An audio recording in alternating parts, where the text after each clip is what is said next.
bagaimana kita membaca Al-Quran sebelum kita belajar membaca Al-Quran. Ada beberapa tahap. Wahai saudara asosiasi rugata, minta ilmu serta beramal. DAU Podcast channel tercinta. Bismillahirrahmanirrahim. Assalamualaikum warahmatullahi wabarakatuh. Alhamdulillahi rabbil alamin. Wassalatu wassalamu ala sayyidina Muhammadin wa ala alihi wa sahbihi ajma'in. Rabbi syrah li sadri wa yassir li amri wahlul 'uqdatam min lisani yafqahu qawli. Subhanaka la ilma lana illa ma 'allamtana innaka antal alimul hakim. Allahumma in kana qawli hadha mardiyan 'indak faftah qulubana wa sam'ana wa absarana wahdina ila siratikal mustaqim. Baiklah sahabat DAU Podcast channel yang tercinta, alhamdulillah pada kesempatan kali ini kita telah berada di ruangan podcast yang tercinta ini. Alhamdulillah dengan suasana yang adem dan kemudian cuaca yang sangat indah, dan tentunya telah hadir bersama kita sosok narasumber. Beliau bernama Ustaz Syahrizal SPDI MUS. Beliau merupakan Dewan Guru di Dayah Terpadu Insafuddin dan kemudian dosen di kampus atau Universitas UIN Araniri, dan kemudian beliau juga merupakan anggota lembaga sertifikasi Tahfizul Quran di Kota Banda Aceh. Dan beliau pendidikan formal beliau yaitu di S1 di UIN Sunan Kalijaga Yogyakarta. Wow, jauh nih.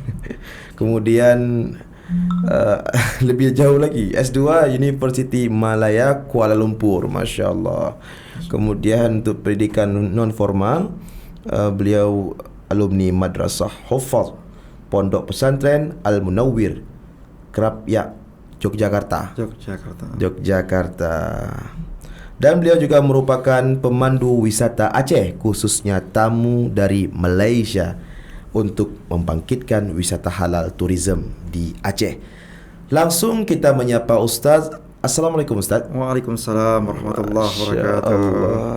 Apa kabar Ustaz? Alhamdulillah sehat. Alhamdulillah sehat ya. Alhamdulillah. Bagaimana di bulan Juni ini? Bulan Juni sibuk?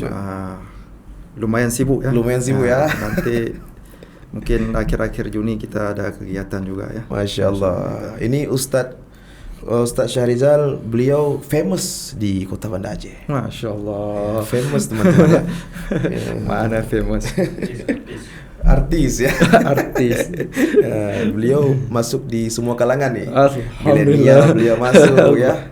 Sampai di pakcik-pakcik masuk. Pakcik-pakcik lagi masuk ya.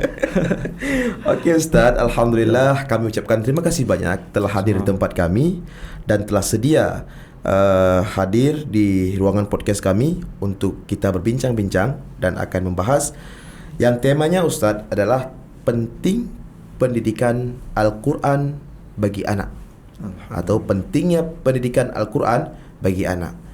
Nah, sahabat di DAU Podcast Channel yang tercinta, tanpa menunggu lama, langsung kita serahkan kepada Ustaz untuk membahas dengan tema pentingnya pendidikan Al-Quran bagi anak. Kepada Ustaz kita persilahkan. Bismillahirrahmanirrahim. Assalamualaikum warahmatullahi wabarakatuh. Waalaikumsalam warahmatullahi wabarakatuh. Alhamdulillahirabbil alamin, wassalatu wassalamu ala asyrafil anbiya'i wal mursalin wa ala alihi wa sahbihi ajma'in. Rabbi syrah li sadri wa yassir li amri wahlul 'uqdatam min lisani yafqahu qawli. Bismillahirrahmanirrahim. Terima kasih untuk Ustaz Zulkiram ya. Ustaz Zulkiram, ini sahabat saya juga ini, terutama di dunia pelancongan ya. Dunia pelancongan yang biasa bertatap muka ataupun bertegur sapa di jalanan. Iya. Di jalanan, terutama di bus pariwisata ya. Pariwisata. Alhamdulillah di sela-sela kegiatan kita di pariwisata, kita juga tetap eksis di dunia pendidikan terutama. terutama sekali seperti Ustaz Zulkiram aktif mengisi mimbar-mimbar masjid ya di Kota Banda Aceh dan sekitarnya.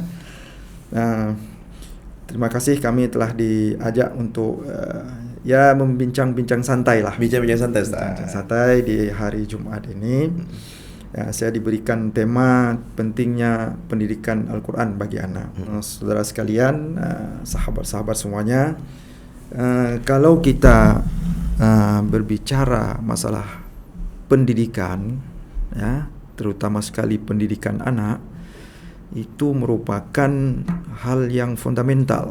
Ya, yang utama sebenarnya, karena anak itu sendiri merupakan aset yang berharga, ya, bagi kedua orang tua.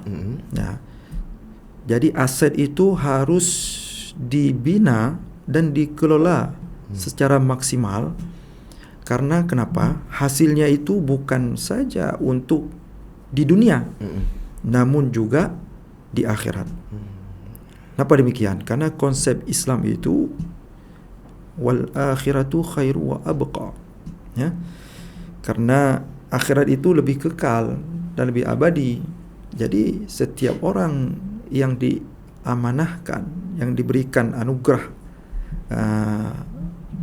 cahaya mata atau anak-anak, zuriahnya, maka perlu membina, kemudian mengelola ataupun mendidiknya sejak bahkan dari ayunan sampai ke liang lahat. Ya, seperti mana kita sudah mendengar ada hadis, tentulah ilmu dari ayunan sampai ke liang lahat. Ya. Jadi pendidikan yang kita terapkan, yang kita ajarkan kepada anak itu yang utama sekali adalah Al-Quran. Nah, jadi kenapa Al-Quran? Yang pertama sekali Al-Quran itu adalah sumber ajaran agama Islam. Betul, Ustaz. Ya. Kalau dasarnya tidak diperkuat, bagaimana dengan cabangnya, dengan rantingnya, dengan daun-daunnya? Seperti sebatang pohon, kalau akarnya tidak kuat, maka sangat mudah tumbang ataupun diterpa badai. Apalagi lebih-lebih sekarang ini musim badai, Ustaz Jul, luar biasa. Kalau akarnya tidak kuat, akan tercerabut, kata orang sana. Akan tercerabut kata orang sana, ya. Ya, harap maklum nih Ustaz, nih mungkin slang saya agak Melayu sikit nih. Sebab kita udah biasa minum teh tarik ya. Minum teh tarik ya. Canai sekali roti telur. Ya, alhamdulillah. Jadi kenapa pendidikan dasar itu Al-Quran diberikan? Yang pertama sekali memang Al-Quran itu sumber ajaran kita. Dan kita melihat sejarah ulama-ulama terdahulu, sahabat-sahabat, sebelum mereka belajar ilmu-ilmu lain, Al-Quran dulu dipercantik. Al-Quran itu diperkuat. Bahkan dalam sebuah kitab Syekh Yusuf Qaradawi itu bagaimana berinteraksi dengan Al-Quran, ada beberapa tahap. Yang pertama itu membaca Al-Quran. Bagaimana kita membaca Al-Quran sebelum kita belajar membaca Al-Quran? Ada beberapa tahap. Nah, jadi untuk pendidikan anak itu, ya, jadi Al-Quran itu menjadi tugas utama bagi orang tua. Ya, bahkan ada yang metodenya itu ketika seorang ibu mengandung anak, dia diperdengarkan lantunan bacaan Al-Quran. Jangan pula lantunan bacaan ataupun lagu-lagu TikTok sekarang. Wah, luar biasa, nanti begitu anak lahir sudah pandai TikTok. Nauzubillah ya. Nah, itu bukan generasi Qurani, itu nanti ini akan muncul generasi TikTok ya. Ya meskipun kita sekarang ini tidak menutup mata ataupun tidak bisa kita hindari dari zaman seperti itu. Peradaban zaman, hasil sebuah peradaban, kita tidak bisa menghindari. Jadi kita juga mengikuti namun tetap pada alurnya, alur-alur syar'i. Jadi dari seorang ibu yang sedang mengandung.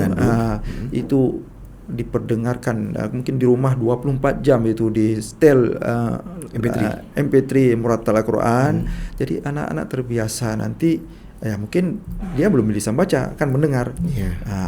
Begitu lahir, jadi ibu juga senantiasa ini ketika dia sudah bisa membaca, ibu memperdengarkan juga. Insya Allah anak itu akan bisa merekam. Apalagi anak-anak itu pada masa balita ya, itu fitrah dia sangat mudah masuk. Makanya kita masukkan benda-benda yang positif lah. Jangan benda-benda negatif, nanti anak-anak rekam. Habis itu dia bisa terbawa kemana-mana nanti. Udah bisa error nanti. Jadi rekaman Al-Quran itu akan mempengaruhi pembinaan karakter dia nantinya. Pembinaan karakter dia. Kemudian juga itulah seorang ibu bapa, pasangan itu harus bisa juga mengajarkan anaknya sendiri dulu. Kalau dia bisa baca Al-Quran, ini masalahnya Ustaz. Sekarang masalahnya orang tua ini tidak bisa baca Al-Quran. Ada. Masya Allah. Ada. Sangat banyak malah. Banyak. Jadi bagaimana generasi kita ke depan? Jadi bagaimana kita mendidik ini kalau kita sendiri belum bisa. Jadi mungkin ada peran pemerintah, peran masyarakat untuk memberikan syarat atau prasyarat bagi pasangan pengantin pria dan wanita sebelum bisa baca Al-Quran nggak boleh menikah dulu. Itu mungkin sebuah kebijakan yang untuk mendidik generasi Quran ini. Tapi sekarang sudah dibuat peraturan begitu juga? Ada juga. Tadi kalau setahu saya di Banda Aceh ini ada program dari masa kepemimpinan wali kota sekarang itu, setiap anak SD itu harus bisa baca Al-Quran. Jadi ketika dia lulus SD atau madrasah ibtidaiyah itu, konon dia mampu menghafal juz amma, juz 30. Dengan syarat itu. Tapi memang kebijakan ada diterapkan itu tidak maksimal saya melihatnya, karena kenapa mungkin banyak halangan lah ya, banyak halangan teknisnya dari pelaksanaannya. Tentunya uangnya kayaknya. Bisa saja ya. Uangnya juga. Kalau uang nggak lancar, semua nggak lancar. Apalagi kita dengar berita macam-macam sekarang ya. Jadi saya juga karena tergabung dalam salah seorang anggota lembaga sertifikasi tahfizul Quran. Jadi di sini seiring dengan program wali kota sekarang ini mencetak tahfiz. Jadi semacam ada ijazah khusus lah bagi yang tahfiz. Jadi ada penghargaan. Kalau dia ni layak dia mendapatkan ni, kita akan berikan sertifikat itu. Jadi kita kembali lagi ke konteks pendidikan Al-Quran itu, karena Al-Quran itu mukjizat ya. Jadi orang tua itu kalau mendidik anaknya, mengajarkan anaknya Al-Quran itu, asetnya itu, pahalanya itu akan senantiasa sampai nanti ketika anak meninggal, dia membaca Al-Quran dan orang tua sendiri yang mengajarkannya. Masya Allah, itu kalau kita mengajarkan ilmu agama dipraktekkan oleh anak, apalagi oleh murid-muridnya, itu akan senantiasa amal jariahnya ya, ilmu yang bermanfaat. Saya kira demikian itu, begitu pentingnya Al-Quran. Jadi makanya sekarang banyak berdiri rumah-rumah tahfiz, pondok-pondok tahfiz ya. Karena ini satu hal yang positif saya kira. Kalau dulu Aceh ini sangat kurang yang orang-orang yang hafiz. Sekarang sudah banyak. Alhamdulillah, ini sebagai usaha dari masyarakat seiring dengan Aceh itu dikenal dengan negeri syariat Islam, itu sebagai boleh jadi sebagai indikator indikator bahwa masyarakat Aceh nanti kalau semakin banyak yang menghafal Al-Quran senantiasa dikumandangkan, Aceh akan lebih makmur nanti, lebih berkah lah. Saya kira itu. Masya Allah. Jadi tadi saya mendengar penjelasan Ustadz. Jadi orang tua mempunyai peran sangat-sangat untuk mendidik anak, tentunya mendidik dalam hal Al-Quran. Itu mungkin Ustadz bisa kasih tips atau bagaimana cara orang tua itu mengajari anak dalam hal membaca Al-Quran atau dalam hal menghafal Al-Quran, supaya si orang tua ini mengajarkan anaknya supaya anaknya ini senang, dia nggak ada beban, nggak ada paksaan. Ya, jadi ada banyak metode dalam pembelajaran Al-Quran. Ya, kalau dulu terkenal metode Baghdadiyah, alif bata. Alif bata. Kemudian itu tahun 70-an, itu tahun 80-an itu. Kemudian baru 90-an baru muncul metode Iqra. Ya, sekarang memang lebih terkenal metode Iqra karena berdirilah banyak TPA di masjid-masjid, ya. Tidak menutup kemungkinan bahwa metode lain juga bisa digunakan oleh guru. Misalnya setiap hari itu orang tua harus duduk bersama anak baca Al-Quran. Di waktu lebih bagus habis maghrib. Tinggalkan itu HP, televisi matikan itu mengaji Al-Quran. Itu seperti kita dulu waktu kecil, Ustaz. Waktu kecil memang begitu. Kalau tidak ini rotan kena. Saya teringat tuh, Ustaz. Dari seluruh rumah-rumah itu asal habis maghrib semuanya dengar suara anak-anak mengaji. Betul. Ada yang nangis sampai sana. Ada yang nangis, ya, betul. Jadi kalau kita ingat sejarah itu luar biasa sebenarnya, bagaimana orang dulu mendidik anaknya hingga sukses, ya. Sukses. Sekarang mungkin bisa diterapkan juga seperti itu.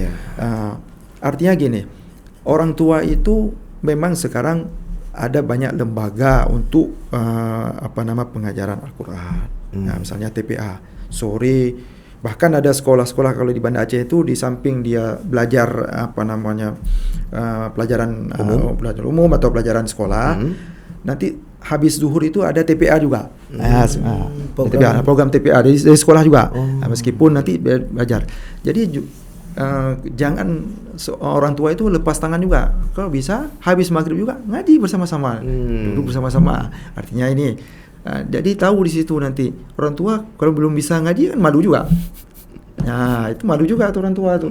Jangan nanti, karena anak sekarang lebih pintar. Kalau disuruh ngaji, mak juga nggak mengaji, gimana? Ya, suruh sholat, orang tua nggak sholat, gimana? Jadi keteladanan orang tua itu sangat diperlukan. Betul, di situ dari tonton jauh. Jadi habis maghrib itu kalau bisa ya kita baca, misalnya orang tua baca satu ain, kan? Boleh tadarus juga. Kalaupun anak-anak belum bisa dibacakan, kemudian anak-anak disuruh menghafal. Insya Allah itu lebih cepat itu. Ya, kan ada kalau anak-anak yang belum bisa mengaji itu, ya dihafalkan saja dulu, terutama juz 30 juz amma itu. Saya teringat dulu, mungkin kalau anak sekarang lebih mantap lagi. Kalau saya dulu tamat MI, tamat SD itu hafal cuma An-Nas sampai Ad-Duha. Iya, betul. Tapi anak-anak sekarang itu ada yang sekolah tahfiz itu tamat SD bisa hafal 5 juz. Itu luar biasa. Padahal kadang-kadang dia belum bisa baca loh. Tapi kenapa dia bisa menghafal? Karena diperdengarkan, dibacakan oleh orang tua. Nah, itu jadi peran orang tua itu juga. Jadi bukan hanya, ya kita berharap memang mengaji itu bukan hanya sekedar menghafal saja, ujung-ujungnya nanti kita menerapkan kan apa isi Al-Quran, apa yang diperintahkan oleh Al-Quran, mengamalkannya. Ya, sekira itu. Jadi orang tua itu punya peran penting membersamai anak ketika habis maghrib itu sangat ini. Apalagi habis subuh, kadang-kadang habis subuh juga itu waktu-waktu yang sangat bagus untuk install. Istilahnya waktu produktif tuh. Produktif untuk ya.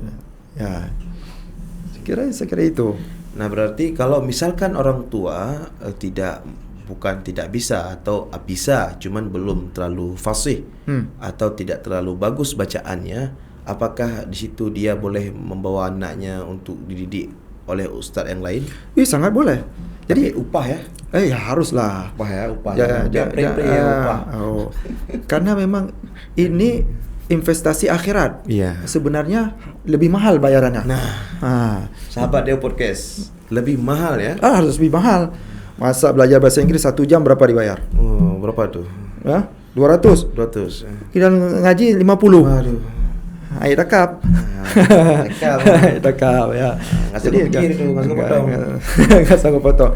Jadi ini investasi. Kalau bahasa Inggris mungkin dunia saja. Iya. Begitu selesai dunia habis.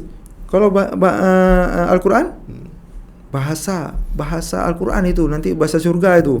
Biar tahu, bahasa Inggris nggak dipakai di surga itu. Makanya yang belum bisa bahasa Al-Quran bahasa Arab belajar itu kan, kalau nggak masuk surga. Ya bukan begitulah ya.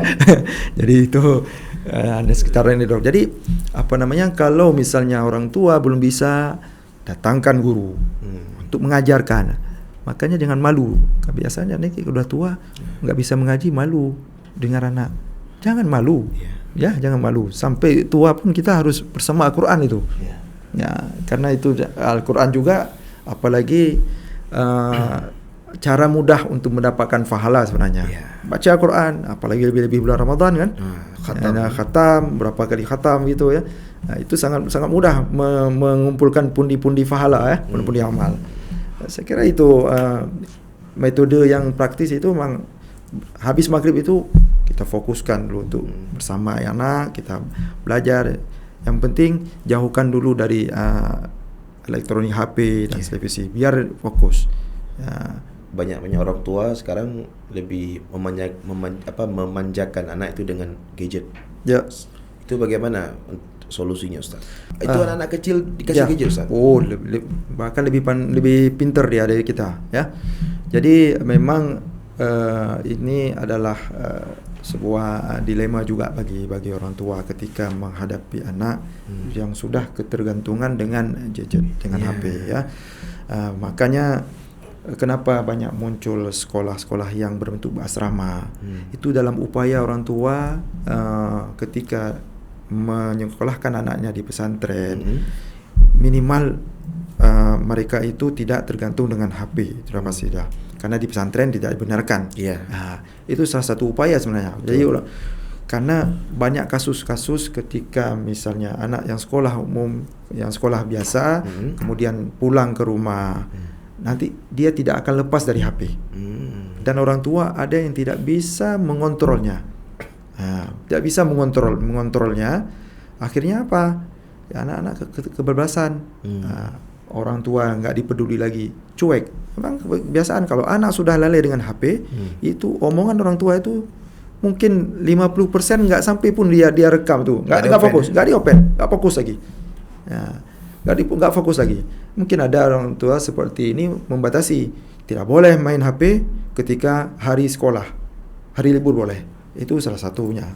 Ada yang tidak sama sekali. Tapi jangan pula nanti anak tidak diberikan juga sama sekali ya, itu juga anak-anak bisa gaptek nanti ya.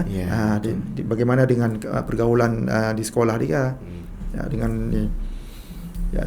jadi perlu upaya juga harus orang tua itu harus berkreasi betul ya, bagaimana cara yang paling jitu lah dalam mendidik di dunia sekarang ini. Kita tidak bisa menafikan adanya HP ya, karena bisa jadi kebutuhan juga. Ada, tapi kita lebih harus memposisikan HP itu sebagai sisi positifnya, jangan ke arah negatif. Mungkin boleh saja nanti diperdengarkan misalnya pembelajaran Al-Quran, diperdengarkan bacaan-bacaan Al-Quran, artinya itu sebagai upaya pendidikan bagi mereka juga, bagi anak-anak. Betul. Sesuai dengan tema kita pada hari ini, pentingnya mendidik Al-Quran ya. Al-Quran itu bagi anak. Nah, kenapa penting? Karena ada kaitan dengan akhlak ya Ustaz. Yes, betul. Ya, betul.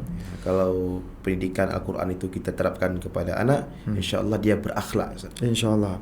Memang Jadi Al-Quran itu kalau sudah masuk dalam kalbu, dalam hati, dalam badan, insya-Allah akan menyinari kehidupan dia sehari-hari. Ya, sangat jarang kita dengar, bahkan kita tidak mendengarkan dengan adanya Al-Quran itu dia melakukan tindakan yang di luar batas. Ya, karena kenapa? Al-Quran itu akan sentiasa menyinari nanti dirinya, akan lembut nanti. Ya, apalagi tiap hari dibacakan Al-Quran. Ya, perlu yang diingat satu lagi bahwa orang tua juga perlu istiqomah dalam mengaji. Artinya dia mengaji tiap hari, anak akan lihat, oh ini ayah saya begini, ibu saya begini mengaji. Dia akan tertarik itu. Jadi ada juga yang metodenya coba hafal satu surat. Kalau udah bisa, nanti ayah kasih hadiah. Itu bagian dari metode juga itu. Motivasi dia. Motivasi dia. Ya, mungkin Ustaz Zul habis bisa mengaji itu ada kenduri juga dulu kan. Kalau di kampung kenduri belekat mana pangga. Itu rasa syukur ya. Rasa syukur ya. Jadi artinya ada semangat lah. Ada semangat dari anak-anak itu, motivasi dia dalam belajar. Jadi tentunya sahabat Dia Podcast Channel yang tercinta, kita melihat peradaban zaman tentunya sangat beda ya Ustaz. Ya, betul. Sangat beda ya. Sangat beda.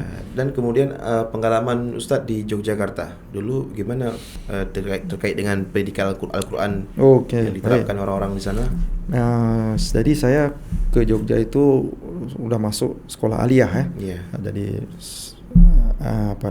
saya dari kampung dulu belajar, kemudian ke Banda Aceh Sanawiyahnya, mulai menghafal Al-Quran, kemudian melanjutkannya ke Jogja. Jadi memang di sana di asrama, kita di pesantren juga, yang tiap harinya berkecimpung dalam Al-Quran, menghafal, kemudian juga belajar ilmu-ilmu lainnya. Saya sampai sekolah, ya ikut juga ketika kuliah juga ikut mengajarkan anak-anak membaca Al-Quran, menghafal Al-Quran. Jadi ya pengalaman di pesantren itulah yang membawa ya mungkin pengalaman bagi saya pribadi bahwa ya pendidikan Al-Quran itu hal yang utama, sebagai pondasi lah untuk apalagi kita ini di Aceh yang dikenal dengan negeri syariat Islam. Mungkin itu landasan utama untuk membentuk masyarakat yang Islami di Aceh. Kalau di Jogja, di Jawa memang masyarakatnya sangat ramai dan berbagai macam tipenya. Di sana tidak ada syariat Islam ya. Tapi kalau di Aceh ini kita terasa nuansanya. Saya pengalaman 3 tahun tinggal di Kuala Lumpur, di 9 tahun di Jogja itu, mungkin kalau untuk menikmati hidup ataupun mempertebal keimanan itu di Aceh lah tempatnya tu. Kalau menguji keimanan di luar Aceh itu. Juga apalagi di Kuala Lumpur ya. Di Kuala Lumpur ya, itu menguji keimanan itu ya. Kalau kita enggak kuat itu karena surga dunia ini. Kita orang pakai songkok pun dia orang bagi ya. Dia orang bagi ya. Ya mungkin Ustaz Zul juga sering melancong ke Kuala Lumpur, dah tahu lah macam mana sana kan. Masyaallah. Okey Ustaz, kemudian Ustaz, ini pertanyaan yang terakhir Ustaz. Kita akan melihat tema yang tadi, iaitu pentingnya mendidik Al-Quran, pendidikan Al-Quran bagi anak. Anak di sini kan bukan tentu anak kecil saja, kan? Kemudian ada anak, jadi anak itu ada yang umurnya sudah dewasa, ada anak yang sudah remaja. Betul. Ini kalau misalkan anak yang remaja atau yang sudah dewasa belum bisa membaca Al-Quran, Ustaz. Ya. Jadi itu memang tugas utama orang tua itu. Orang tua tak akan lepas sampai anak itu balik, bahkan mungkin sampai dia meninggal. Kalau di akhirat ditanya kenapa enggak bisa ngaji, dia salahkan orang tua itu. Masih bertanggung jawab orang tua berarti. Mesti bertanggung jawab. Orang tua kena bertanggung jawab itu. Ya, jadi orang tua jangan pula tidak memberikan pendidikan agama kepada anak. Karena itu aset, seperti saya katakan pertama tadi, itu aset yang berharga, aset untuk akhirat. Lumbung amal orang tua di anak sebenarnya. Ya. Bagaimana kalau tidak mendidik anak dengan betul, dengan agama? Nauzubillah. Orang tua pasti kena macam-macam nanti itu. Kena malaikat mungkar. Kena tadi malaikat ini. Itu tugasnya. Nanti banyak tanggung jawab lah. Ya, yang utama itu orang tua. Mungkin masyarakat juga akan berimbas juga ya. Ya mungkin kalau kita lihat semua itu punya tanggung jawab pada keluarga masing-masing. Keluarga masing-masing. Ya, makanya anak sudah remaja belum bisa baca Quran, bagaimana caranya? Harus bisa.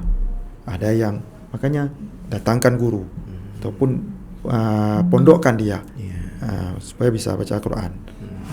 Harus dipaksa, kalau enggak itu lebih ini juga nanti menjadi-jadi itu. Menjadi-jadi. Malay dah awak tanya baca Quran. Karena ya pengalaman saya di luar Aceh itu memang orang Aceh terkenal tengku nih. Ustaz. Kalau ni pasti di masjid silakan imam Ustaz aja mungkin jadi imam jemputan kalau saya sekaligus menjadi imam orang sana. Ya, insyaallah ya. Imam keluarga ya. Jadi itu sebenarnya di Aceh kalau kita mengatakan dari Aceh enggak bisa ngaji, malu kita. Iya. Malu. Terkenal dulu tadi kalau di Jawa Tengku Aceh. Ada dua itu. Ya, ada yang negatif, ada yang positif. Itu kalau negatif Tengku Aceh.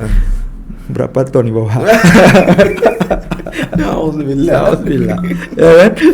Ya, jadi Tengku Aceh ada di masjid. Saya ada kawan orang Aceh. Apa dia di masjid ini jadi imam ini. Oh, mantap.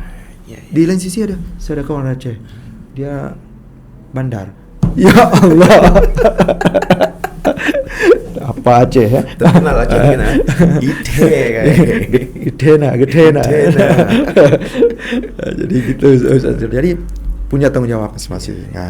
Jadi orang tua. Jadi kita kembali lagi pada intinya bahwa peran orang tua itu sangat krusial, sangat vital dalam mendidik anak di waktu bahkan waktu mengandung kemudian sampai dia balik itu luar biasa. Itu harus orang tua harus punya perhatian yang sangat penuh bagi itu, terutama pendidikan Al-Quran dan pendidikan akhlak agama lah, terutama fardu ain fardu ain.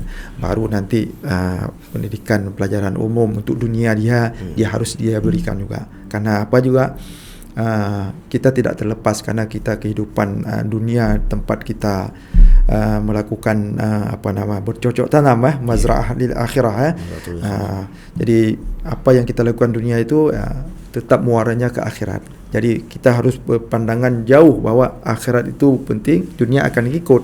Jangan sampai dunia saja, akhirat ketinggalan. Itu nauzubillah, itu bukan konsep Islam itu. Pendidikan Islam itu tetap akhirat yang utama.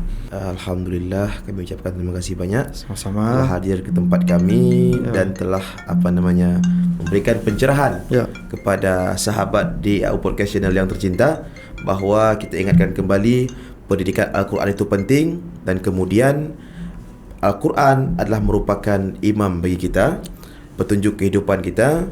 Dan kepada sesiapa saja yang belum bisa membaca Al-Quran, kami ingatkan belajar. Tidak ada waktu terlambat ya Ustaz. Jangan malu untuk belajar. Bahkan orang tua pun belum bisa buat majlis-majlis khusus orang tua untuk tahsin Al-Quran. Masya-Allah. Okey, baiklah sahabat di AU Podcast Channel yang tercinta. Kepada teman-teman semuanya yang sudah subscribe, pantau terus channel ini. Dan kemudian yang belum subscribe, di-subscribe karena subscribe itu gratis. Dan jangan lupa di like, share dan komen. Kemudian kalau jika ingin request tema atau judul, boleh ditulis di kolom komentar, dan nantinya kita akan bahas di video-video selanjutnya, InsyaAllah. Terima kasih banyak Ustaz. Terima kasih. Kami doakan mudah-mudahan Ustaz sehat selalu. Amin. Dan dimudahkan rezekinya. Amin. Dan dimudahkan segala urusan. Amin. Diberikan kebahagiaan kehidupan dunia dan akhirat. Amin. Rabbal alamin. Assalamualaikum warahmatullahi wabarakatuh. Waalaikumsalam warahmatullahi wabarakatuh.